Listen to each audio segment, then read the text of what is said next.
tapi kata Yesus ya. Pada waktu itu berkatalah Yesus, Aku bersyukur kepadamu Bapa, Tuhan langit dan bumi. Jadi Bapa itu Tuhannya Yesus ya.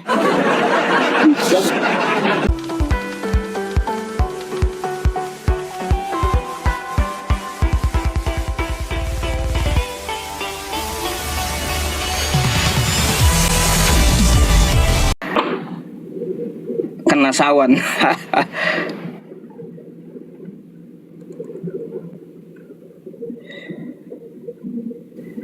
Edis takjil lagi live itu Ustadz. Gak tahu teman-teman semuanya. Selamat malam Pak Ustadz. Malam. Ya open cam dulu. Malam ini teman-teman entah kenapa agak berat gitu live streaming saya. Saya juga nggak ngerti gitu, agak berat penontonnya naik. Padahal kagak ada pelanggaran.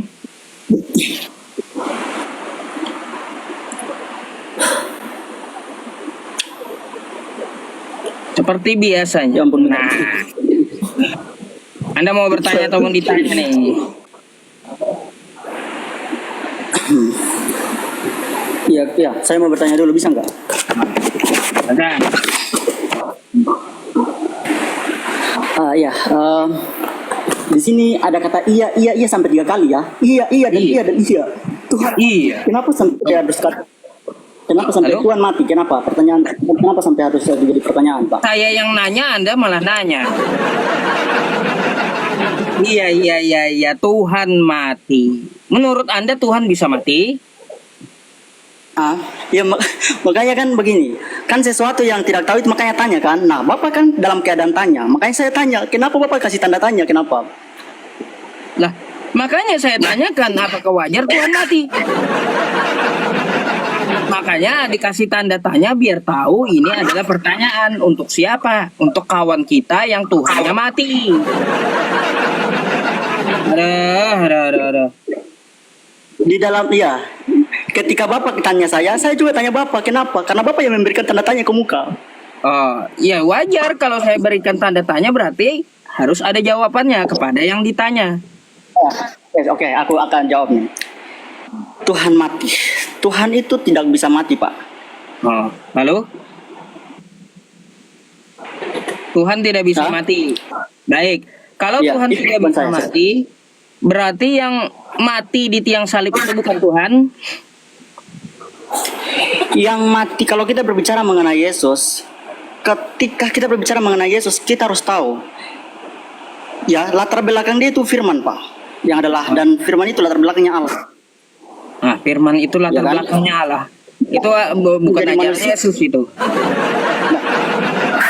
Itu ajaran pagan Yunani yang disadur oleh Yohanes 1 pasal 1. Itu disebut di Tritunggal, Pak. Hah? Tritunggal pula. Iya. Disebut Tritunggal, kagak pernah Yesus ngajarin Tritunggal. Gak pernah istilahnya. Mana Tritunggal ada itu Yesus ngajarin Tritunggal? Gak ada. Tritunggal itu implisit, Pak. Kayak gimana? Implisit itu termasuk meskipun tidak dijelaskan secara, ya, tidak diberitahukan secara jelas atau terang-terangan, Pak, itu implisit. Makanya Tritunggal itu seperti itu, Pak, implisit. Atas dasar jelas Alkitab. kan? Ya. Secara tekstual karena tokoh utama Kristen adalah Yesus, maka di mana pernah Yesus mengajarkan Tritunggal? Oke, begini. Ketika Yesus sebelum naik ke surga, dia bilang kepada murid-murid, aku akan minta kepada Bapa, ya, dan meminta kepada Bapa untuk mengutus penolong yang lain. Nah, dari pertanyaan itu saya bertanya kepada Bapa, ya, berbicara mengenai Yesus dan Bapa dan pengutus penolong yang lain, menurut Bapa, apa yang Bapa bisa memberikan penjelasan begitu mengenai ayat itu? Bagaimana? Silakan Pak. Oh, penolong yang lain. Penolong yang lain yang dimaksud Yesus adalah Nabi Muhammad itu. Oke. Nabi Muhammad, benar. Ini paling jelas ini. Oke, ini paling serius. Kalau Anda mengatakan itu Nabi Muhammad, karena dari sekarang saya menyampaikan berdasarkan Alkitab. Kalau begitu, mana kata Muhammad dalam Alkitab? Silakan, Pak. Oke, sesuai kata Anda Tritunggal itu implisit. Yang dikatakan Yesus itu implisit tentang Nabi Muhammad. Nah, gitu. Nah, nggak bisa ngakal-ngakalin ente, ya.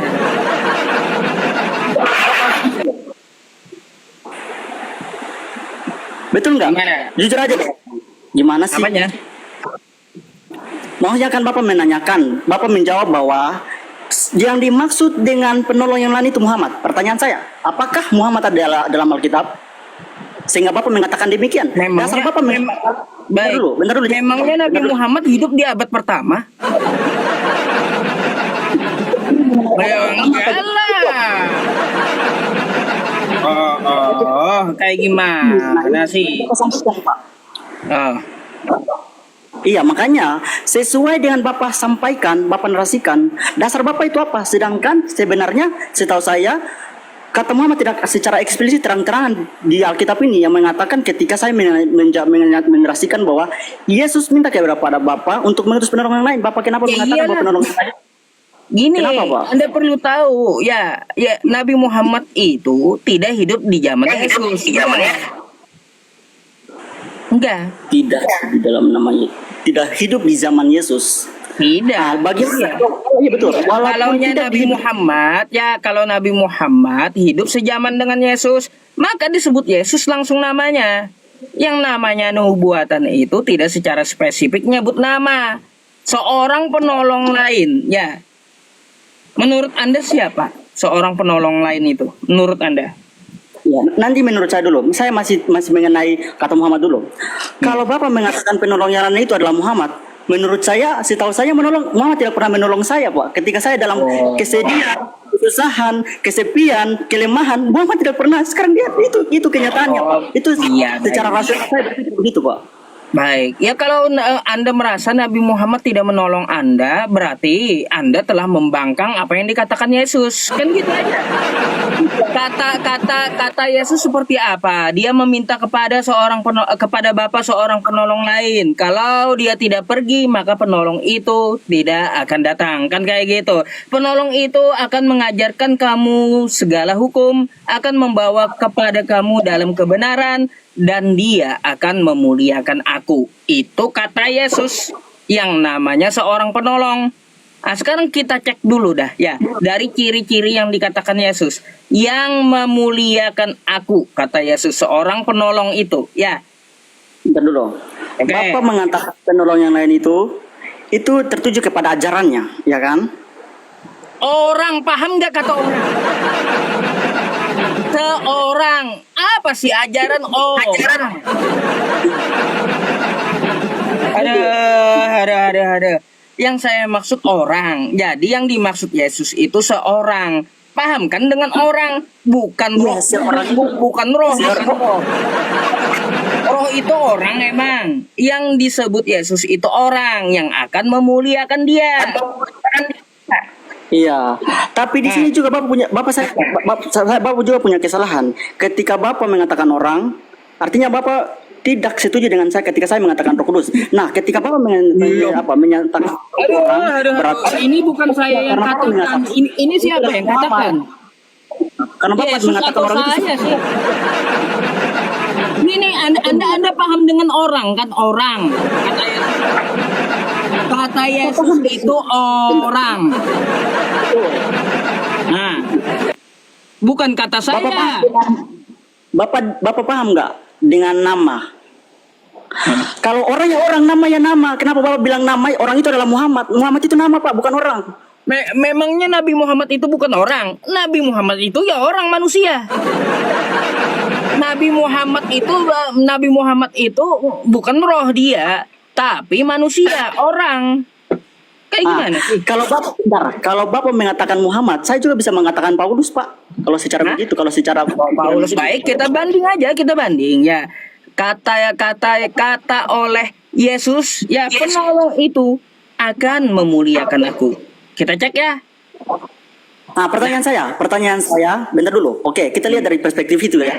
Nah, pertanyaan saya, kalau saya mengatakan Paulus itu karena ada kata seorang, ya Paulus dia mengatakan dia bertemu Yesus. Mana datanya Muhammad bertemu Yesus? Baik. kita lihat apa yang dikatakan oleh Yesus. Yang namanya seorang itu akan memuliakan aku. Betulkah yang dimaksud oleh Yesus Nabi Muhammad atau Paulus? Kan gitu. Oke? Yes. Kita cek. Yes. Kita cek. Kata Yesus dia akan memuliakan aku. Kita lihat ajaran Nabi Muhammad mengatakan tentang Yesus atau Nabi Isa seperti apa. Yesus bukan anak hasil zina. Yesus bukan anak haram. Yesus bukan orang terkutuk. Yesus dia tidak mati terkutuk. Yesus tidak diludahi. Yesus tidak ditombak. Yesus tidak diseret oleh tentara Romawi. Itu kata Nabi Muhammad. Tetapi dia adalah utusan Allah. Dia adalah orang yang diutus Allah. Dia adalah orang yang mulia, ya. Diciptakan dari apa? Dari kalimatnya. Itu kata Nabi Muhammad, ya. Sungguh Yesus itu adalah orang yang mulia. Oke. Sekarang kata begini. Paulus apa? Dengan matinya Yesus di tiang salib, ya. Tuh ya, kata Paulus di Galatia 3 nomor 13. Terkutuklah orang yang mati di tiang salib. Kira-kira yang memuliakan Yesus Nabi Muhammad atau Paulus sih? Paulus ngomong Yesus mati terkutuk di tiang salib. Kata Nabi Muhammad, Yesus itu bukan anak haram. Yesus itu tidak ditombak, tidak diseret, tidak diludahi, tidak terkutuk. Kayak gimana? Kira-kira yang memuliakan antara dua ini? Silakan. Kira-kira yang memuliakan Saya begini, Pak. Bentar dulu. Ketika kita berbicara mengenai Galatia 3:13, itu ibaratnya seperti membaca Pancasila, Pak. Ketika kita membaca Pancasila mulai dari 1 sampai 5, ya kita harus menghafal semuanya. Nah, kenapa Bapak hanya nggak ambil sepotong? Artinya Bapak hanya menyampaikan satu ketuhanan yang Maha Esa. Sampai 5 Bapak tidak menyampaikan itu. Maksud dari analogi saya itu Bapak seharusnya baca semua, bukan sepanggal-sepanggal saja. Mau saya baca satu sepot kagak berubah juga itu Galatia 3 nomor 13 tuh. Mau saya baca 50 lembar pun kagak berubah tulisannya. Ketika kita baca Pancasila keseluruhannya, kita tahu apa yang dimaksud dengan Pancasila itu. Ketika Bapak membaca seluruh hukum Galatia 13 sepenuhnya, Bapak akan tahu apa maksud itu. Tapi ketika Bapak hanya baca sepanggalnya, Bapak tidak akan tahu maksudnya itu apa. Nah, sama seperti Pancasila. Kalau Bapak saya nggak bahas gini, saya nggak bahas tentang masalah doktrin Paulus tentang ke Galatia, enggak. Yang saya tekankan, Yesus disebut oleh Paulus orang terkutuk yang mati di tiang salib. Mau macam mana? Dari tadi. Konsisten dulu dong. Bapak harus konsisten ya. Itu yang pertama. Yang kedua mengenai Yesus, yang dia penolong yang lain Bapak mengatakan bahwa itu Muhammad. Oke. Pertanyaan saya, kenapa ketika kita lihat dari perspektif ajaran Muslim, kenapa tidak ada kata Yesus tapi kata Isa Al-Masih? Nah, dasar Bapak mengatakan penolong yang lain yang dimaksud dengan seorang itu Muhammad. Kenapa Muhammad ya tidak mengatakan Yesus tapi mengatakan Isa Al-Masih? Ya iya. Coba pikir. Memangnya ada bahasa Arab gitu, Yesus. Mana ada? Udah jelas sekali. Mana ada bahasa Arab Yesus yang ada tulisannya kasroh Yesus. Kan gitu adanya. Nggak ada Yesus. Itu bahasa apa dalam bahasa Arabnya? Jelas lah Nabi Muhammad tidak menyebutkan dalam bahasa Arab Yesus. Karena ya nama Yesus itu diambil dari asal dia, ya asal dia bernama Isoah, kan kayak gitu. Ke bahasa Ibrani dia dinamakan Yesua Hamasyah, kan kayak gitu. Ke Yunani dinamakan Yesus Kristus, kan kayak gitu. Ke bahasa Arab Suryani ya dia disebut Isoah. Bukan. Salah itu, Pak. Ke dalam bahasa begitu, Pak. Tahu menjawab tidak tahu daripada orang yang tidak tahu tapi berbohong. Iya, Nah, bagus tuh. maksud dari ayat itu? Jadi Maksud dari ayat itu? begini, makanya saya ajarin Anda ketika Anda tidak tahu, berkatalah jujur ya. Anda tidak tahu dan tidak bisa menjawab. kayak gitu. Kagak usah sok tahu ini Tritunggal secara implisit. Anda aja nggak tahu, lebih baik jujur. Aduh. Hibur yang lain Bapak bilang Yesus, padahal Isa Al-Masih tidak ada kata itu sudah tidak jujur lagi Pak. Makanya Iya. Bapak tidak jujur di sini. Nggak ada Loh, dalam bahasa Arab Yesus. Hah? Maksudnya? Nggak ada dalam bahasa Arab Yesus. Aduh, ditanya apa jawabnya apa Bapak Ustadz yang Lah, terhormat. kau kan tadi tidak ada namanya dalam bahasa Arab itu Yesus, tapi Isa. Ya memang saya bilang nggak ada dalam bahasa Arab itu Yesus. Yang saya bilang itu bahasa Yunani, bukan Yesus. Bahasa dalam Yunani Yesus Kristus. Makanya saya ke bilang bahasa Indonesianya Yesus Kristus. Paham? Yesus Kristus itu bahasa Indonesia Yesus. Iya, kau kagak usah mempermasalahkan bahasa itu karena oknum yang dimaksud ya kalau ke dalam bahasa Arab ya bahasa Arab Timur Suriah itu menyebutnya Aisoah. Ke dalam bahasa Arab Mekah Aisyah sebutannya. Kayak gimana sih? Pak Ustadz, mohon maaf ya. Mohon maaf nih, saya rasa berdosa nih Pak. Mohon maaf ya.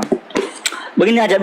Maksud saya sini cuman ini bertanya aja. Jangan teman-teman pikir salah saya ya. Saya ini orangnya ya begitu, tapi saya selalu punya adat istiadat adab yang baik Pak. Nanti aja Pak. Iya, ya mungkin dari sini saya cukup Pak. Mungkin ada yang lain yang nanti bisa datang untuk menyampaikan sesuatu. Udah parah kan? Makanya kalau Anda belum banyak belajar jangan berani-berani naik ke sini. Gitu.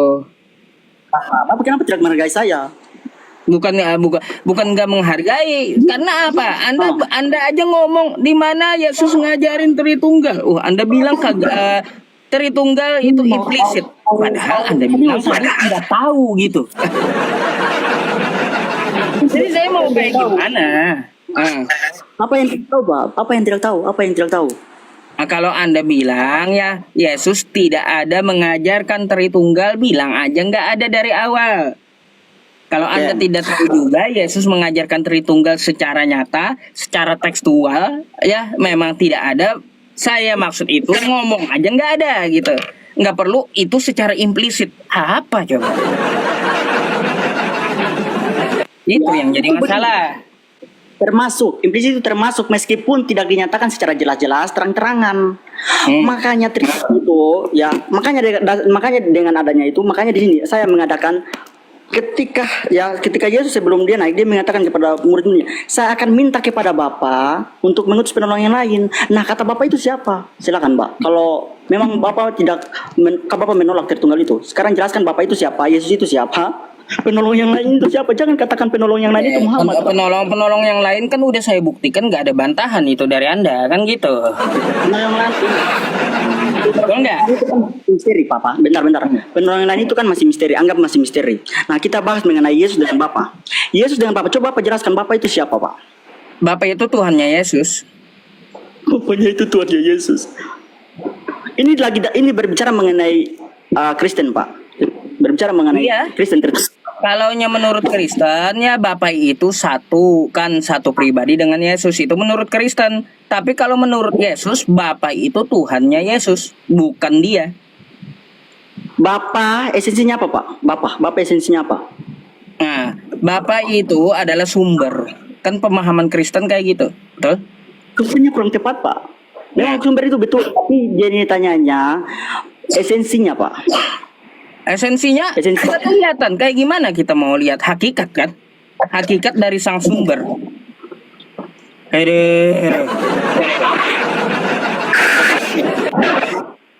Di sini saya akan kamu belajar di mana? Data. Bentar, di sini saya akan memberikan data ya, karena nanti saya dikatakan supaya lebih jelas ini. Dikatakan di Yohanes 8 ayat 42, kata Yesus bagaimana? Jikalah, ini kata Yesus kepada orang-orang Farisi, jikalah Allah adalah Bapamu, tentu kamu akan percaya kepadaku, ya. Sebab aku datang dan keluar daripada Dia. Coba Bapak jelaskan berdasarkan ayat itu, silakan Pak. Ya itu ada bantahannya di Matius 11:25. Ini 11:25. Coba silakan Pak. 11:25. Apa kata Matius 11 ayat 25? Akulah kebangkitan dan hidup. Barang siapa yang percaya kepadaku. Nih ya kata Yesus ya. Apa kata Matius? Bukan kata Matius tapi kata Yesus ya. Pada waktu itu berkatalah Yesus, Aku bersyukur kepadamu Bapa, Tuhan langit dan bumi.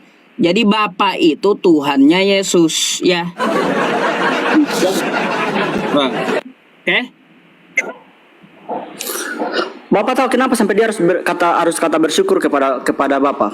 Ya udah, yang Tuhan siapa di sini? Bapak ini siapanya Yesus? Coba Bapak buka di Filipi Pak. Filipi 2 Pak. Loh, saya ngomong ya perkataan Yesus, kok dibantah dengan perkataan Paulus? Kenapa Anda bantah dengan perkataan Paulus? Oke, begini Pak. Saya masih tetap ada di sini. Tetap ada di Yohanes 8 ayat 42. Kenapa Bapak lari ke situ? Apanya? Maksudnya bagaimana? Maksudnya itu tidak Anda bawa Yohanes 8 nomor 42. Kan iya, gitu. saya minta Bapak jelaskan itu. Oke, ini dibantah Yesus sendiri. Yang namanya Tuhan Allah itu Tuhan dia, Bapa, Tuhan langit dan bumi. Tuhan, ini gimana nih? Bukan kata bantah, itu tidak termasuk kata bantah, itu tidak termasuk. Kan dibantah Yesus. Anda kan mempermasalahkan siapa Bapa? Allah Bapa. Dijawab oleh Yesus, Allah Bapa itu adalah Tuhannya, Tuhan langit dan bumi. Yesus yang jawab, kagak perlu saya, nah apa? Ngapain saya ngotot sama Anda? Lebih baik Yesus yang jawab. Loh, Bapak ini gimana nih Pak? Begini Pak, bentar, kita kumpulkan semua ya. Kita kumpul semua supaya kita menyimpulkan itu ya. Sekarang begini, Yohanes 8 ayat 42 mengatakan, ya jika Allah adalah Bapamu, tentu kamu akan percaya kepadaku, sebab aku datang dan keluar daripada Dia. Itu yang pertama dulu, dikunci dulu. Ya. Saya akan minta kepada Bapa, ya, saya akan minta kepada Bapa. Bentar dulu. Ya, bentar di Yohanes 1 ayat 18. Melihat Allah. Tetapi anak tunggal Allah yang dulu di pangkuan Bapa, dialah yang menyatakannya. Kalau Anda ketika dari ayat itu, ketika Anda bawa di Matius 11 Allah, Yesus itu kata Anda firman. Berarti Tuhan Allah itu, Bapa itu punya mulut. Bapak itu punya mulut. Hah? Iya, karena ada kata firman, berfirmanlah Allah, Pak. Berfirmanlah Allah, berkatalah Allah. Karena Yesus itu adalah firman yang keluar dan datang dari Allah, kan kayak gitu. Ya.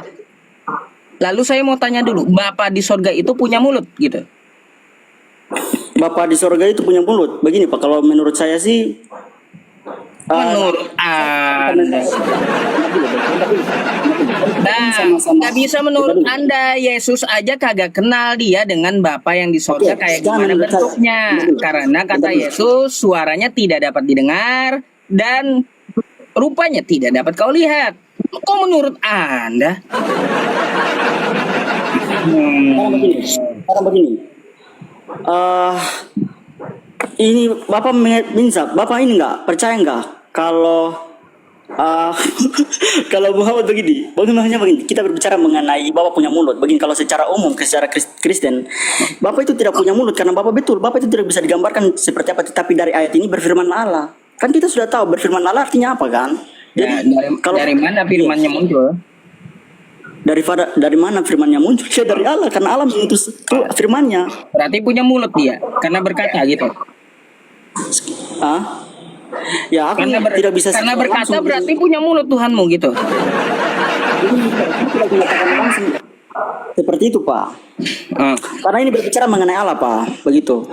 Tidak, ya kita terbatas kepikirannya. Tetapi dari ayat ini, ya kita secara berpikir ya begitu.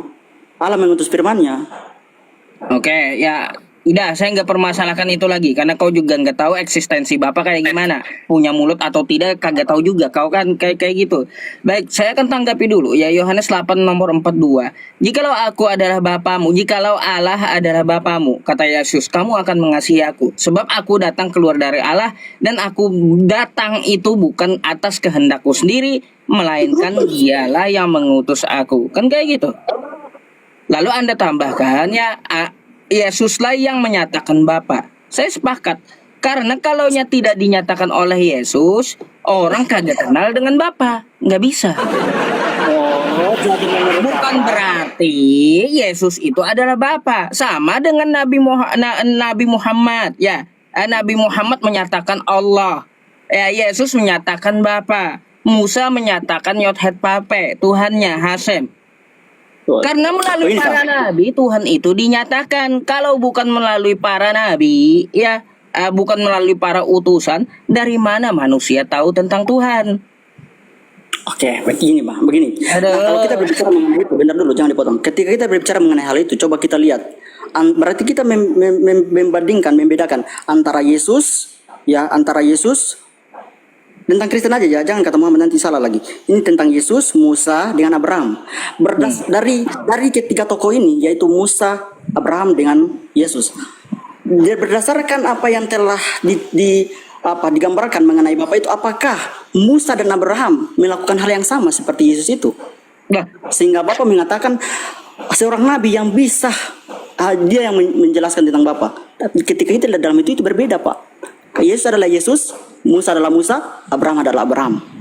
Itu cara berpikir saya, Pak. oke. Jadi kalau Anda buka ya tentang Nabi Musa ya di Keluaran 3 tuh. Keluaran 3 1 sampai 4 ya. Di situ Silakan. dikatakan Allah menyatakan dirinya kayak gitu melalui Musa. Karena kepada Musa dia nyatakan dirinya dan Musa menyampaikan sesuai dengan hukum-hukum yang diterimanya. Kenapa susah? Begini, Pak. Nah, Bahkan kita harus ini satu lagi saya tambahkan Musa itu ya. Musa itu melawan Firaun, bahkan Musa itu disebut Allah bagi Firaun. Bayangkan kalau Yesus nggak ada disebut Tuhan, Tuhan Bapa, Allah Bapa.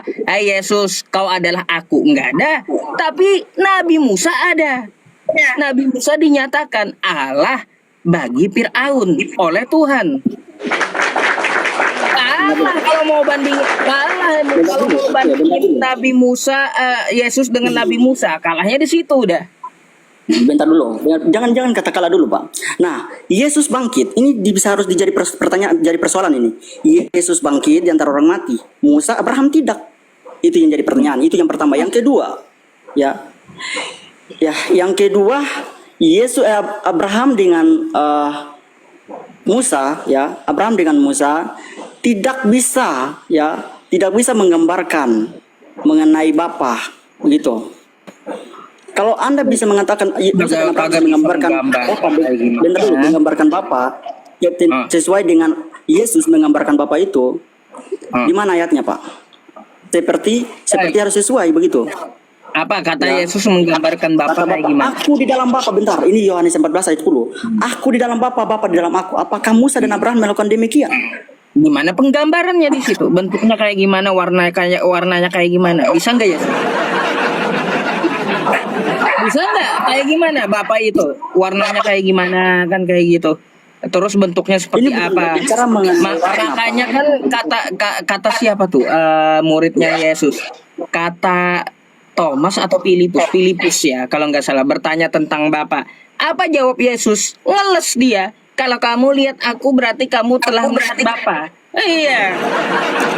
Nggak bisa Yesus menjelaskan tentang Bapa itu nggak bisa karena dia adalah eksistensi yang beda dengan makhluk. Begini Pak, kita berbicara mengenai Musa, Abraham dengan Yesus. Maksud saya mengadakan ayat itu supaya kita bedaannya dari ketiga tokoh ini, Pak.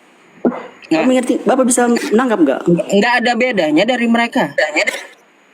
Nggak ada bedanya. Sekarang begini, Yesus bangkit. Beda nggak dengan Abraham dengan Musa? Oh, kalau mau Anda banding Yesus bangkit, jangan kepada Nabi Musa ininya, Hah? perbandingannya jangan. Tetapi orang sejaman Yesus aja banyak yang bangkit. Ngapain ke Nabi Musa? Katanya sama. Iya, sama Nabi Musa, Abraham, Yesus, utusan Tuhan semua, mengajarkan ajaran Tuhan semua. Kalau untuk masalah mati, bangkit, mukjizat, ya memang beda-beda. Gitu. Ya makanya begini, kalau kita Kedudukannya berbicara bukan- mengenai hal yang sama, Tetapi bukan berarti kedudukannya itu menjadi lebih tinggi dari Nabi Musa, enggak. itu kan yang lebih tinggi daripada Musa. Itu sudah jelas kok dia lebih tinggi dari Musa kok. Enggak ada dikatakan kayak gitu. Bahkan dengan Salomo aja Yesus enggak ada apa-apanya. Kayak gimana? Sekarang begini. Bentar dulu. Dia lebih tinggi dari Musa. Sekarang begini. Ketika Musa diperintahkan Allah untuk memukul meletakkan tongkat di sebuah batu supaya air keluar, dia tidak taat kepada Bapa itu, kepada Allah. Sedangkan Yesus tidak mana Yesus tidak taat kepada Allah mana. Dia taat sampai mati kok. Dia bangkit itu. Mana Musa dia tidak taat. Nabi Musa Makanya dia melakukan kesalahan. bikin mukjizat, melemparkan tongkat itu atas Iya, dia- izin Tuhannya, betul? Iya betul sekali, Kak. Betul sekali. Tidak salah. Baik. Nah, Yesus juga dia berkata seperti apa? Di Yohanes 5 nomor 30. Aku tidak dapat berbuat apa-apa dari diriku sendiri. Jadi, kalaunya membangkitkan orang mati yang mengizinkan Tuhannya Yesus. Terus dia menurunkan makanan dari langit dari izin Tuhannya Tuhannya Yesus. Terus dia ngapain lagi? Bangkit dari izin Tuhannya dia. Kayak gimana? Saya akan mengenal sedikit. Bentar. Mulai dari Yohanes 5 ayat 30, di situ aku tidak dapat berbuat apa-apa dari diri sendiri. Ya, aku menghakimi sesuai dengan apa yang ku dengar.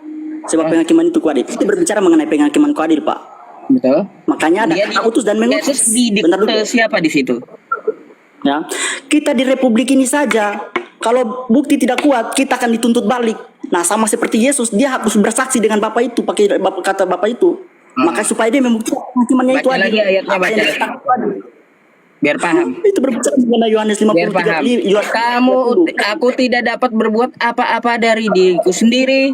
Aku menghakimi sesuai dengan apa yang aku dengar dan penghakimanku adil. Betul kan? Mengenai penghakiman yang Tidak adil. mengikuti kehendak diriku sendiri, melainkan mengikuti kehendak yang mengutusnya. Oke? Ya. Siapa yang mengutus itu? Ya udah, siapa yang dikte Yesus di situ? Yang berkuasa siapa? Di situ Yesus cuma robot yang kagak bisa apa-apa. Dan itu yang pertama, yang kedua menyangkut dengan kebangkitan. Dikatakan Yohanes 17, Yohanes 10 ayat 17, Yesus memberikan nyawanya dan dia berhak mengambilnya. Apakah Musa dan Abraham melakukan demikian? Apakah Muhammad melakukan demikian? Sama seperti Yesus. Yesus memberikan nyawanya. Itu saudara-saudara nekat yang nyata, teman-teman. Apanya? Silakan, Pak. Yesus memberikan nyawanya berarti menunjukkan dia kagak berkuasa sama sekali itu. Kayak gimana sih Kak? Sehingga apa? Dia berserah diri kepada Tuhannya, memberikan nyawanya. Sama dengan saya. Saya pun juga menyerahkan diri saya kepada Tuhan saya. Kenapa? Saya menyerahkan nyawa saya ini kepada Tuhan saya. Sama seperti Yesus. Karena dia yang memegang apa? Umur saya. Itu maksudnya. Gimana sih? Aduh, makanya Yesus menyerahkan dirinya kepada Tuhannya. Artinya dia adalah seorang muslim atau bahasa Arabnya muslim gitu ya, berserah diri kepada Tuhan. Bentar dulu. Oke, dengar sini. Aku memberikannya dan aku berhak mengembalikannya.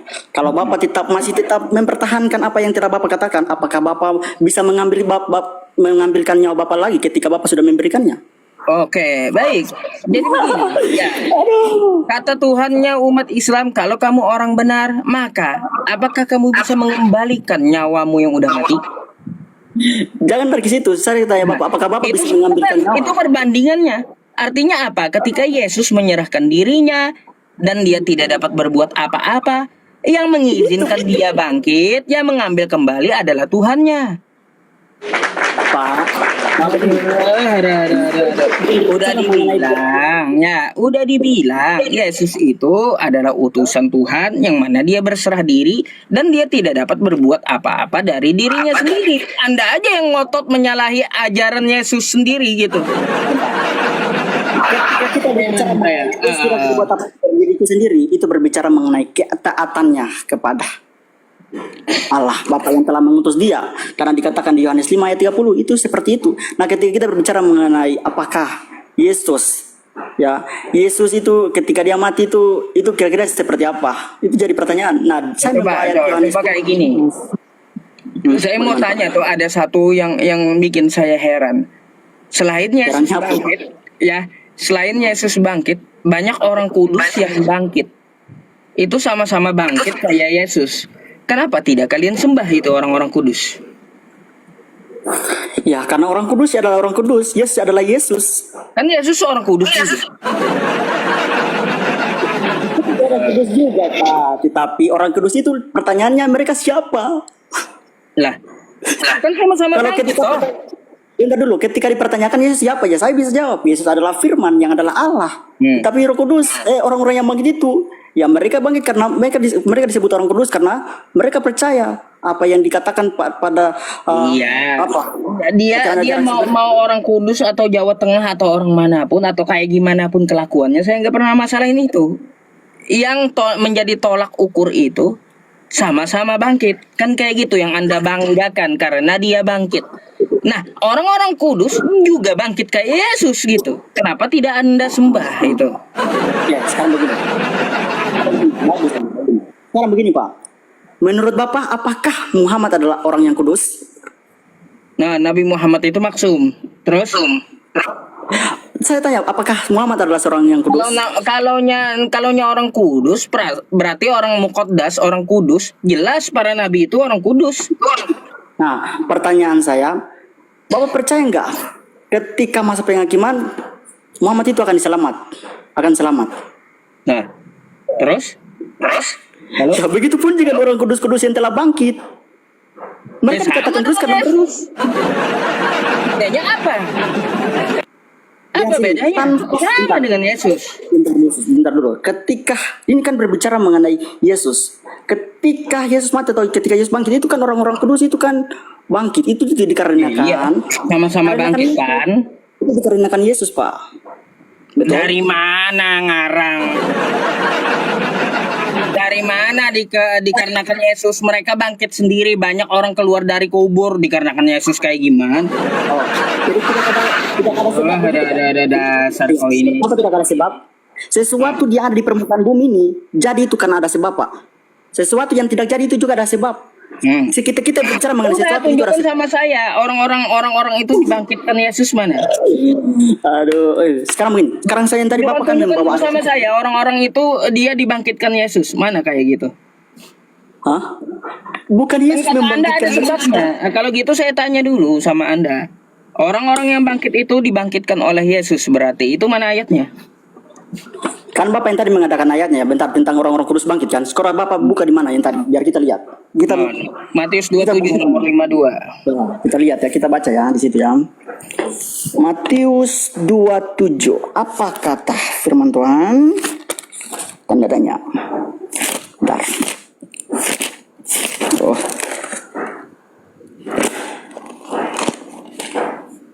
Matius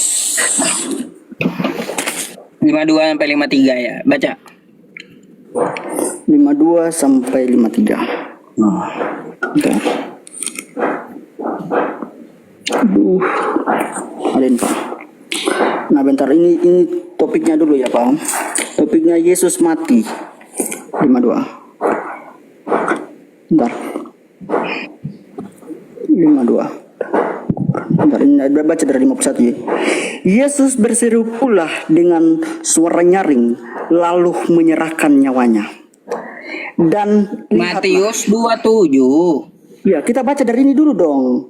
Kan saya tetap, iya kan, mungkin kita Belajar baca dulu. Baca dulu. Iya.